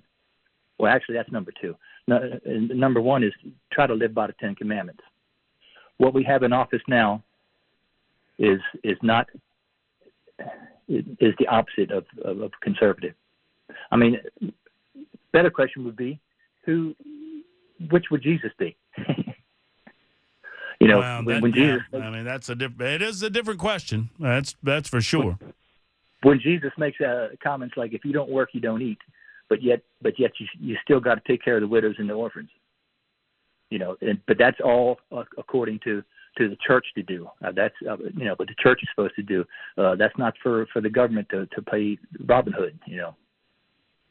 But I think a conservative is a person that lives by the rule of right. What's right? Interesting answer, Mike. Let me guess, because I'm relatively new to the state. Me too. South Pittsburgh, is that somewhere near Chattanooga? Right where the Tennessee, Alabama, and Georgia lines meet. There you go. It's right there, right between Chattanooga and Nashville, but closer to Chattanooga. Man, I feel good. I would feel really good about this if I hadn't cheated. I cheated. It's home of the Cornbread Festival, dude. Home of the Cornbread Festival and the Lodge Factory where they make the cast iron skillet. I took a ride last summer on my bike down to Chattanooga, and I think I went through South Pittsburgh because I was going back road. So I think I'm familiar with the area. Thank you, Mike, for the call, and thank you for the thoughts on conservatism. You see what I did there? I was going to take credit for knowing where South Pittsburgh was, but I couldn't. I can't lie to you. I looked it up while Mike was talking. Because I knew that I remember, Mike, to my credit, I knew that I remembered that there was a town in Tennessee called Pittsburgh, that he wasn't coming from Pennsylvania. I remembered that. All right. You notice the answers that we're getting, and I'm noticing this on the super text line as well, that a lot of, and I understand it depends on what your definition of is, but a lot of the answers I'm getting is telling me what conservatives aren't. I'm not judging that. I think it's interesting. Betty is in Hendersonville. Betty, thank you for the call. Good afternoon. Well, good afternoon, and happy First Amendment Friday to you. Yes, ma'am. You too. I would say that being a conservative, number one, is a strict constitutionalist with recognition that our country and our Constitution and founding documents were founded on Judeo-Christian values, biblical values. And I'm not saying that we go around hating on people that don't necessarily live by those values, but that's what our country was founded on. And our Constitution does not change with the whims and tides of whatever is trending in the world. It says what it means, and it means what it says. So there you go. Love it. Love it. Succinct and to the point. Betty, thank you. There's Betty calling from Hendersonville with a nice definition. I'm also getting this from 3750. A conservative puts faith, family, and country before their party, i.e., the Democrats. I mentioned that 1159 said it all depends on what your definition of is. Patrick. Oh, Patrick's right again on the shaman says he can't appeal, but he can request a retrial. Yeah, I mean, he absolutely should request a retrial. And Patrick, if I remembered the Latin that I took in college better, I would know what error coram nobis means. There was a time where I could offer declensions, but I can't do that anymore. Anyway, he had no assistance from his counsel. His counsel misled him. So obviously he deserves to have a retrial with all of the evidence presented. All right, one more on the phone lines regarding conservatism before we start wrapping up and handing off to Brian Wilson in the drive. Eliza is in Antioch. Am I pronouncing that correctly, Eliza? It's Alyssa. Alyssa. My bad. How are you, Alyssa? I'm good. So to answer your question, I believe a conservative is someone who values God, family, freedom, and dislikes waste and usually dislikes change too. That's just my observation of conservative. And although I'm registered Republican, I identify more with the Constitutionalist Party. I think conservatives tend to be more traditional too. No, I agree. I think that's fair. I do think that conservatives typically like status quo, and they don't want to rock boats when not necessary. And they certainly don't like the idea of government intervening in certain areas that don't need to be intervened in. And sometimes saying that can be construed as a negative. I don't think it is. I think by nature, conservatives are less likely to want change. And that's okay. That's okay. Good stuff, Elisa. I hope I didn't mispronounce her name on the back end, too. Sometimes I'm just horrible. Just horrible. Afternoon, Matt. I consider myself to be a conservative, small government, responsible spending, pro-life, pro-2A, follow the Constitution. You know what we need in this country more now than ever? We need a movement to balance our budgets. We will never... I mean, we claim to be small government people, and we just allow the federal government to run amok, to overspend annually, year after year. I mean, look at the Biden administration as an example. I'll give you this example. The Biden administration. The number of mentions. I'm gonna mention some words. This is from our friends over at the RNC Research Council. How many times do you think the Biden administration mentions border security in his budget? Well, would it surprise you that the number of times border security is mentioned is the same number of times that transgender is mentioned? 8 each. The word transgender is mentioned in Biden's budget 8 times. Border security is mentioned 8 times. The police are only mentioned 4 times. Compare that to the fact that something intersex, whatever that means, is mentioned 7 times. They mentioned the climate 148 times in his budget. And they only talk about inflation 10. I'm speaking. Okay?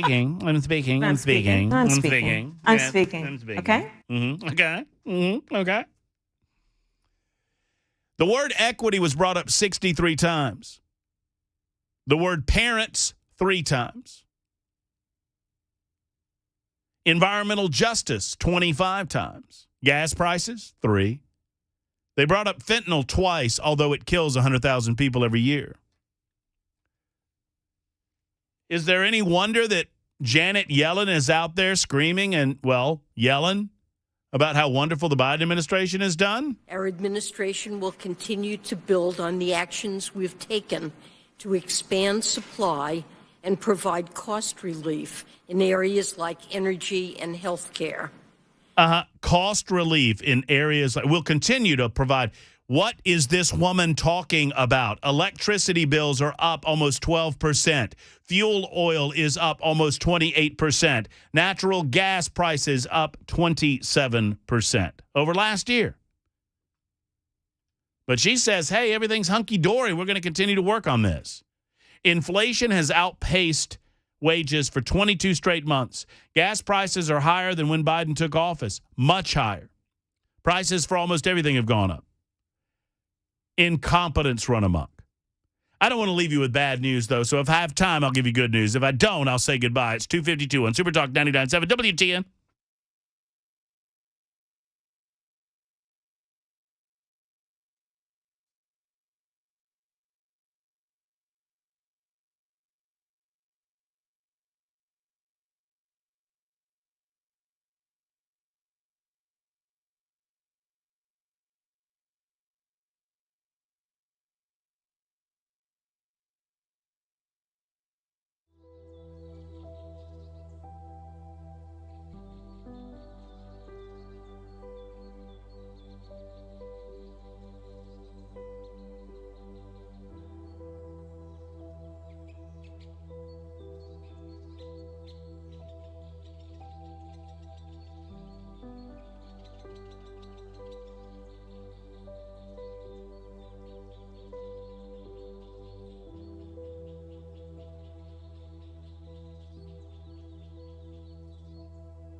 That's going to wrap it up for us. I so appreciate you being with us for 3 hours, Monday through Friday, noon until 3. Brian Wilson in the Drive coming up. Don't forget about our big event, An Evening with WTN, March 30th, 6 o'clock at the Parthenon Grill, Murfreesboro.